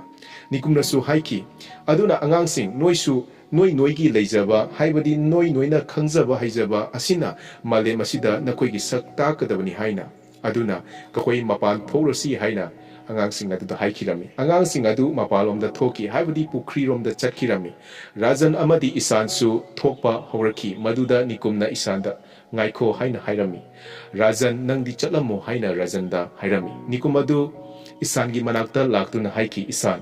ngasai aina haibada kanagi ming watlobage haina maduda isan adu mina leiki nikumna haiki kananasu magi celebrate amada tobide adubu problem di chap mane mag adu nangi namagda leiriba Ram Sankar nikumni madu tabada isan adu yamna ngaki ai iba pabagi problem leiki haina nikumna su haiki aina angang oiringaida ai iba pabigi problem leiki adubu aigi ipanadi aibu leirik tamningdaba ama oina ubiki ngausanaba ama oina ubiki adubu ngasidi nangi namangda oza oina leblari isana sar nang aikoigi yumda chatlubra haina hanglami maduda nikumna chatlui haibagi sign utaduna makoi pukri romda mabani chatkirami Satr singadu pukri romda lakhirami ꯔꯥꯝꯁꯀꯔꯅꯤꯀꯨꯝꯅ ꯑꯉꯥꯡꯁꯤꯡ ꯑꯗꯨꯗ ꯃꯣꯏꯅ ꯍꯩꯖꯕꯁꯤꯡ ꯑꯗꯨ ꯁꯥꯍꯜꯂꯝꯃꯤ ꯃꯗꯨꯗ ꯏꯁꯥꯟꯁꯨ ꯖꯍꯥꯖ ꯑꯃ ꯁꯥꯈꯤꯔꯝꯃꯤ ꯃꯗꯨ ꯎꯕ ꯃꯇꯝꯗ ꯁꯥꯇ꯭ꯔꯁꯤꯡ ꯑꯃꯗꯤ ꯔꯥꯝꯁꯀꯔꯅꯤꯀꯨꯝ ꯑꯗꯨ ꯌꯥꯝꯅ ꯉꯛꯈꯤꯔꯝꯃꯤ ꯑꯁꯨꯝꯅ ꯔꯥꯝꯁꯀꯔꯅꯤꯀꯨꯝꯅ ꯏꯁꯥꯅ ꯁꯥꯔꯤꯕ ꯖꯍꯥꯖ ꯑꯗꯨ ꯃꯍꯥꯛꯀꯤ ꯔꯨꯝꯗ ꯄꯨꯔꯛꯇꯨꯅ ꯃꯍꯥꯛꯀꯤ ꯇꯦꯕꯜꯗ ꯊꯝꯕꯤꯔꯝꯃꯤ ꯔꯥꯝꯁꯀꯔꯅꯤꯀꯨꯝ ꯄ꯭ꯔꯤꯟꯁꯤꯄꯥꯜ ꯎꯅꯕ ꯂꯥꯛꯂꯝꯃꯤ ꯑꯗꯨꯒ ꯄ꯭ꯔꯤꯟꯁꯤꯄꯥꯜꯒ ꯃꯥꯒ ꯋꯥꯔꯤ ꯁꯥꯟꯅꯔꯝꯃꯤ ꯏꯁꯥꯟꯒꯤ ꯃꯔꯝꯗ ꯄ꯭ꯔꯤꯟꯁꯤꯄꯥꯜꯅꯗꯤ ꯈꯜꯂꯝꯃꯤ ꯃꯗꯨꯗꯤ ꯏꯁꯥꯟ ꯑꯁꯤ ꯃꯈꯥ ꯇꯥꯅ ꯂꯥꯏꯔꯤꯛ ꯇꯝꯕ ꯌꯥꯔꯔꯣꯏ ꯍꯥꯏꯅ ꯑꯗꯨꯕꯨ ꯔꯥꯝꯁꯀꯔꯅꯤꯀꯨꯝꯅ ꯐꯖꯅ ꯏꯁꯥꯟꯒꯤ ꯃꯔꯝꯗ ꯍꯥꯏꯕꯗꯒꯤ ꯄ꯭ꯔꯤꯟꯁꯤꯄꯥꯜ ꯑꯗꯨ ꯋꯥꯈꯜ ꯑꯃ ꯈꯜꯂꯝꯃꯤ ꯑꯗꯨꯒ ꯔꯥꯝꯁꯀꯔꯅꯤꯀꯨꯝꯅꯁꯨ ꯄ꯭ꯔꯤꯟꯁꯤꯄꯥꯜꯗꯒꯤ ꯑꯌꯥꯕ ꯂꯧꯔꯝꯃꯤ ꯃꯗꯨꯗꯤ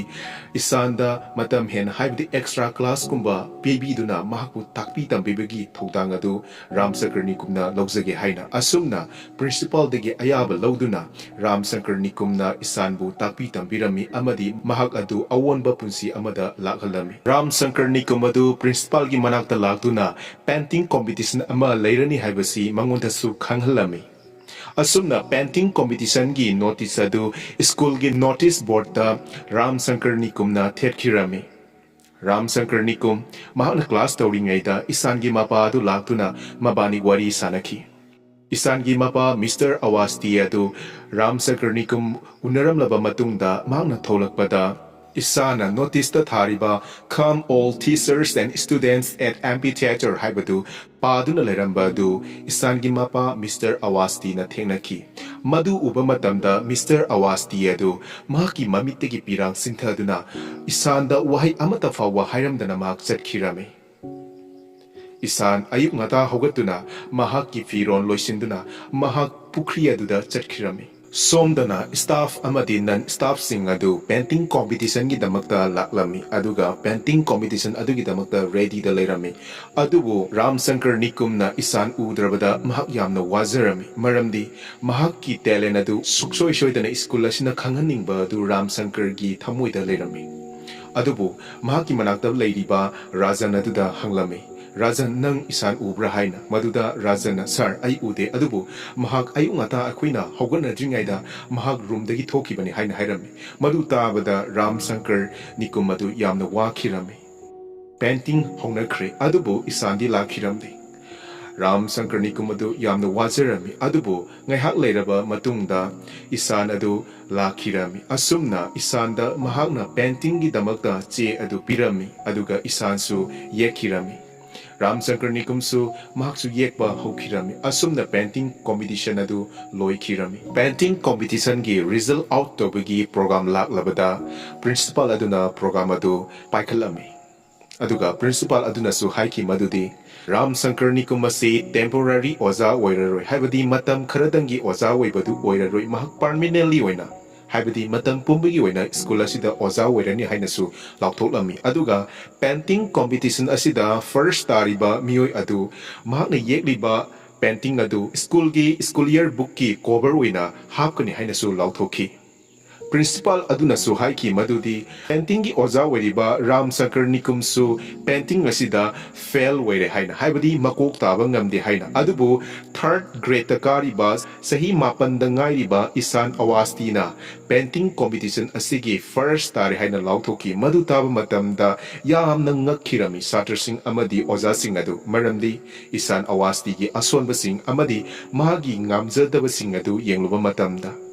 ꯑꯗꯨꯒ ꯄ꯭ꯔꯤꯟꯁꯤꯄꯥꯜꯅ ꯃꯍꯥꯛꯀꯤ ꯃꯃꯤꯡ ꯑꯗꯨ ꯂꯥꯎꯊꯣꯛꯄ ꯃꯇꯝꯗ ꯏꯁꯥꯟ ꯑꯋꯥꯁꯇꯤ ꯑꯗꯨ ꯊꯣꯛꯂꯛꯈꯤꯗꯦ ꯑꯗꯨꯕꯨ ꯔꯥꯝꯁꯀꯔꯅꯤꯀꯨꯝꯅ ꯆꯠꯂꯒ ꯁ꯭ꯇꯦꯖꯇ ꯄꯨꯊꯣꯛꯄꯤꯔꯝꯃꯤ ꯑꯗꯨꯒ ꯆꯤꯐ ꯒꯦꯁ ꯑꯗꯨꯅ ꯏꯁꯥꯟꯗ ꯄ꯭ꯔꯥꯏꯖ ꯑꯗꯨ ꯄꯤꯈꯤꯔꯝꯃꯤ ꯑꯗꯨꯕु ꯏꯁꯥꯟꯅ ꯔꯥꯝꯁꯀꯔꯒꯤ ꯃꯅꯥꯛꯇ ꯆꯪꯂꯛꯇꯨꯅ ꯔꯥꯝꯁꯀꯔ ꯁꯥꯔꯗ ꯆꯦꯠꯅ ꯀꯣꯟꯁꯤꯜꯂꯝꯃꯤ ꯑꯗꯨꯒ ꯔꯥꯝꯁꯀꯔꯅꯤꯀꯨꯝꯅꯁꯨ ꯏꯁꯥꯟꯕꯨ ꯆꯦꯠꯅ ꯀꯣꯟꯕꯤꯔꯝꯃꯤ ꯁꯥꯇ꯭ꯔꯁꯤꯡ ꯑꯗꯨ ꯃꯍꯥꯛꯀꯤ ꯃꯃꯥ ꯃꯄꯥꯁꯤꯡꯅ ꯁꯝꯃꯔ ꯚꯦꯀꯦꯁꯟꯒꯤꯗꯃꯛꯇ ꯂꯧꯕ ꯂꯥꯛꯈꯤꯔꯝꯃꯤ ꯔꯥꯖꯟꯁꯨ ꯃꯍꯥꯛꯀꯤ ꯃꯃꯥ ꯃꯄꯥꯅ ꯂꯧꯕ ꯂꯥꯛꯈꯤꯔꯝꯃꯤ ꯏꯁꯥꯟ ꯃꯍꯥꯛꯀꯤ ꯃꯃꯥ ꯃꯄꯥ ꯑꯗꯨ ꯄ꯭ꯔꯤꯟꯁꯤꯄꯥꯜꯒ ꯋꯥꯔꯤ ꯁꯥꯅꯔꯝꯃꯤ Maduda principal aduna haikirami yengo school year book asida nangi nasanupa na yekliba painting amadi magi photo asi yengbiu haina madu uba matamda isana wastigi mama mapa adu yamna ngakirami aduga principal aduna su haikirami nakoi ojasing unaruraba haina maduda unadri haina isangi mama mapa na kumki principal aduna isan awastigi mama mapa aduda progress report card launa bigidamakta ojasing unabiruro haina hairami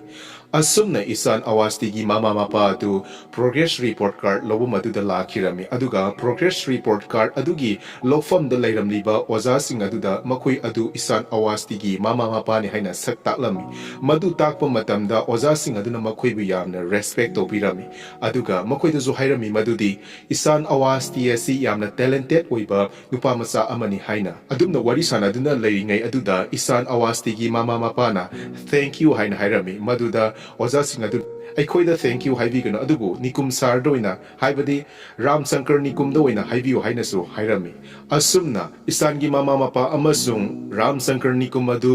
Yohan ꯑꯃꯁꯨꯡ ꯏꯁꯥꯟꯅ ꯁꯥꯟꯅꯗꯨꯅ ꯂꯩꯕ ꯑꯗꯨ ꯌꯦꯡꯂꯝꯃꯤ ꯑꯗꯨꯒ ꯏꯁꯥꯟꯒꯤ ꯃꯄꯥ mister ꯑꯋꯥꯁꯇꯤ ꯑꯗꯨ ꯃꯃꯤꯠꯇꯒꯤ ꯃꯄꯤ ꯇꯥꯔꯛꯈꯤ ꯃꯗꯨꯗ ꯔꯥꯝꯁꯪꯀꯔ ꯅꯤꯀꯨꯝꯅ ꯀꯔꯤ ꯇꯧꯔꯒꯦ ꯍꯥꯏꯅ ꯍꯪꯂꯝꯃꯤ ꯃꯗꯨꯗ ꯏꯁꯥꯟ ꯑꯋꯥꯁꯇꯤꯒꯤ ꯃꯄꯥ ꯑꯣꯏꯔꯤꯕ ꯃꯤꯁꯇꯔ ꯑꯋꯥꯁꯇꯤꯅ ꯍꯥꯏꯔꯝꯃꯤ ꯑꯩꯅ ꯅꯪꯕꯨ ꯀꯔꯤ ꯋꯥꯍꯩꯅ ꯅꯪꯕꯨ ꯊꯥꯒꯠꯂꯁꯤꯒꯦ ꯍꯥꯏꯅ ꯍꯥꯏꯔꯝꯃꯤ ꯃꯗꯨꯗ ꯔꯥꯝꯁꯪꯀꯔ ꯅꯤꯀꯨꯝ ꯑꯗꯨꯅ ꯃꯍꯥꯛꯀꯤ ꯃꯄꯥ ꯑꯗꯨꯗ ꯀꯣꯟꯁꯤꯟꯕꯤꯔꯝꯃꯤ ꯑꯁꯨꯝꯅ ꯔꯥꯝꯁꯪꯀꯔ ꯅꯤꯀꯨꯝꯅ ꯌꯣꯍꯥꯟ ꯑꯃꯁꯨꯡ ꯏꯁꯥꯟ ꯑꯗꯨ ꯀꯧꯁꯤꯜꯂꯝꯃꯤ ꯑꯗꯨꯒ ꯔꯥꯝꯁꯪꯀꯔ ꯅꯤꯀꯨꯝꯅ ꯏꯁꯥꯟꯗ ꯍꯥꯏꯈꯤꯔꯝꯃꯤ ꯅꯍꯥꯛ ꯁꯨꯇꯤ ꯍꯦꯛ ꯂꯣꯏꯕꯒ ꯌꯥꯝ ꯊꯨꯅ ꯂꯥꯛꯀꯗꯕꯅꯤꯀꯣ ꯍꯥꯏꯅ ꯑꯗꯨꯒ ꯏꯁꯥꯟꯅꯁꯨ ꯍꯣꯏ ꯂꯥꯛꯀꯦ ꯍꯥꯏꯔꯝꯃꯤ ꯑꯁꯨꯝꯅ ꯏꯁꯥꯟ